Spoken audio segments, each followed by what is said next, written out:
കൃഷിയിടത്തിലേക്ക് വരുമ്പോൾ വിസ്മയകരമായ മറ്റൊരു ഐറ്റമാണല്ലേ ഇത്. ഇതെന്താണിത്? പുലാസാൻ എന്ന് പറയും. പുലാസാൻ. ഇത് ഒരു എക്സോട്ടിക് ആയിട്ടുള്ള ഫ്രൂട്ടാണ്. റംബുട്ടാൻ്റെ ഒരു ഇനം.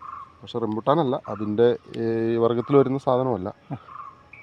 ഇത് കട്ടി കൂടിയൊരു തൊണ്ടാണ് ഇതിൻ്റെ പ്രത്യേകത. അപ്പോൾ അതിങ്ങനെ കുപ്പിയുടെ അടപ്പ് തുറക്കുന്ന പോലെ തുറന്നാലാണത് വിട്ടുപോരുള്ളൂ.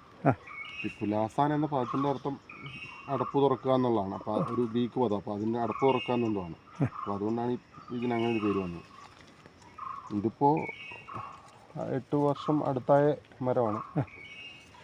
ഇതിന് പ്രത്യേകിച്ച് വളങ്ങളൊന്നും കൊടുക്കാറില്ല. നന മാത്രമാണ്. നനയും വലിയ കായായി മാറും.